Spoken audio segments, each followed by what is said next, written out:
రగిలే రాళ్ళని పునాది చేసి ఎదగాలని,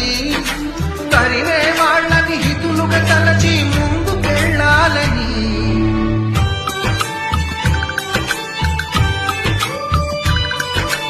కన్నుల నీటిని కలల సాగుకై వాడుకోవాలని,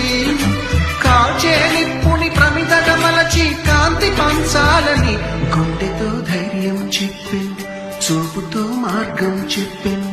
అడుగుతో గమ్యం చెప్పెను నేనున్నానని, నేనున్నానని,